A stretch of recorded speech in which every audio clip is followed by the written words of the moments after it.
ஐரோப்பிய யூனியனில் பிரிட்டன் நீடிப்பதா வேண்டாமா என்பது குறித்து நடத்தப்பட்ட பொது வாக்கெடுப்பில் 51.4% பேர் வெளியேற வேண்டும் என்று வாக்களித்துள்ளதாக தகவல்கள் வெளியாகியுள்ளது. இந்த நிலையில் பிரிட்டன் வெளியேறும் பட்சத்தில் இந்தியாவிற்கு இதனால் ஏற்படும் சாதக பாதகங்கள் குறித்து தொலைபேசி வழியாக பொருளாதார நிபுணர் ராஜாராம் தரும் தகவல்களை தற்போது கேட்கலாம். வணக்கம் திரு ராஜாராம், சொல்லுங்க, இந்த நடந்து முடிந்த இந்த பொது வாக்கெடுப்புல பிரிட்டன் மக்களோட மனநிலையை நீங்க எப்படி பாக்குறீங்க? ஐரோப்பிய யூனியன்ல இருந்து பிரிட்டன் வெளியேறும் பட்சத்துல இதனால இந்தியாவுக்கு ஏற்படும் சாதக பாதகங்கள் என்ன?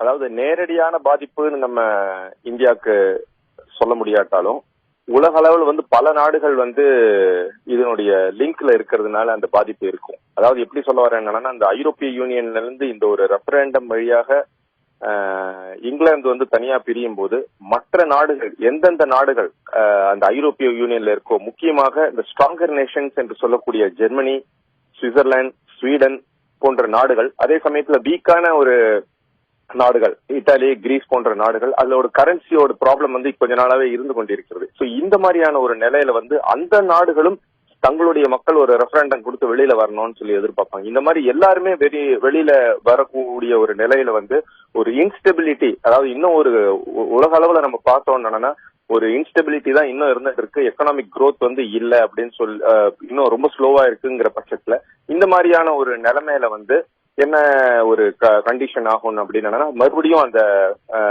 ரஷ்யால ஒரு தடவை கோர்பச்சேவ் தலைமையில இது மாதிரி ஒரு ரெஃபரண்டம் எடுத்து அதே போன்ற ஒரு என்ன சொல்றதுன்னா ஒரு தருமாற்றமான ஒரு நிலைமை இருக்கக்கூடிய பாசிபிலிட்டி இருக்கு. மேலும் யூஎஸ் பொறுத்தவரையும் அவங்களுடைய நிறைய லிங்க் யூரோப் கூட இருக்கிறதுனால அவங்க பாதிக்கப்படுவாங்க. அந்த மாதிரி பாதிக்கப்படும் போது நேரடியாக இல்லாட்டாலும் இன்டைரக்டா இந்தியா பாதிக்கப்படும் அப்படிங்கறதுதான் ஒரு பரவலான எண்ணம். அதட் பாசிபிலிட்டி ஆல்சோ எக்ஸிஸ்ட். அதனாலதான் இன்னைக்கு நீங்க பாத்தீங்கன்னா ஆசிய பங்கு சந்தைகள்ல எல்லா பங்கு சந்தையுமே கிட்டத்தட்ட ஒரு 3.5%, 4% கீழே விழுந்திருக்கிறது.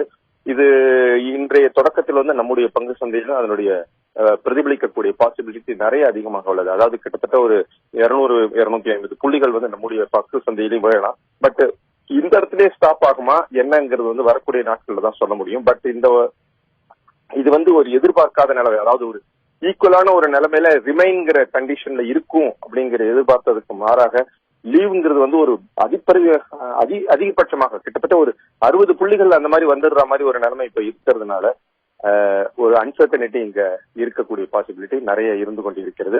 மேலும் இது என்ன சொல்றதுன்னா பிரதிபலிக்கிறதுனா அந்த நாட்டு மக்களை பொறுத்தவரையும் அவங்களுக்கு ஜாப் செக்யூரிட்டிங்கிறது அதுல பிரிந்து வந்தால்தான் இருக்கக்கூடியும் அப்படிங்கிற ஒரு எண்ணம் இருப்பதனால இது தற்காலிகமாக என்னதுன்னு சொல்ல முடியாட்டாலும் இமீடியட்டா ஒரு இம்பாக்ட் இருக்கும். திரு ராஜாராம், இன்னும் சற்று நேரத்துல முழுவதுமாக முடிவுகள் வெளியாக இருக்கிற நிலையில பிரிட்டன் ஐரோப்பிய ஒன்றியத்தில் இருந்து வெளியேறினால் சர்வதேச அளவுல இதனுடைய தாக்கம் என்பது எப்படி இருக்கும்? நிச்சயமாக சர்வதேச அளவுல தான் நான் இப்ப குறிப்பிட்டேன். ஏன்னா யூஎஸ்க்கு நிறைய ஒரு லிங்க் இருக்கிறது ஐரோப்பிய நாடுகளுடன். மேலும் நான் சொன்ன மாதிரி ஸ்ட்ராங்கர் நேஷன்ஸ் என்று சொல்லக்கூடிய ஸ்வீடன், ஜெர்மனி, சுவிட்சர்லாந்து, பிரான்ஸ் போன்ற நாடுகள் அவங்களுடைய கண்ட்ரியும் இந்த ஒரு ஐரோப்பிய யூனியன்ல இருந்து வெளியில வரணும்னு எதிர்பார்ப்பாங்க.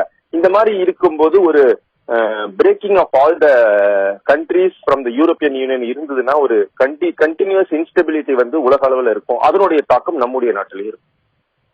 திரு ராஜாராம், ஐரோப்பிய யூனியன்ல இருந்து பிரிட்டன் வெளியேறினாலோ இல்ல வெளியேறாமல் இருந்தாலோ இந்தியாவோட பொருளாதாரத்துல இது எந்த மாதிரியான தாக்கங்களை ஏற்படுத்தும்?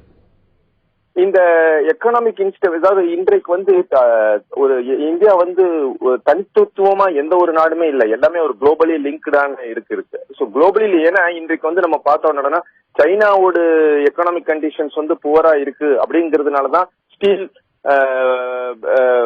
ஜிங்க் போன்ற பல மெட்டல்ஸ் பிரைசஸ் இறங்கிட்டு இருக்கு. சோ அந்த மாதிரி எதுக்காக நான் இதை சொல்றேன், எந்த ஒரு கண்ட்ரியும் நம்ம தனியா நம்ம பார்க்க முடியாது. நம்முடைய நாட்டில் டொமஸ்டிக் டிமாண்ட் நன்றாக இருந்து கொண்டு எக்கனாமிக் கண்டிஷன்ஸ் பெட்டரா இருந்தாலுமே லிங்க்ங்கிறது நமக்கு நிறைய நாடுகளுடனும் இருக்கிறது. ஒவ்வொரு நாட்டுக்கும் அதனுடைய தொடர்பு இருப்பதனால இதனுடைய இன்ஸ்டெபிலிட்டி நிச்சயமாக பிரதிபலிக்கும் நம்முடைய நாட்டிலும்.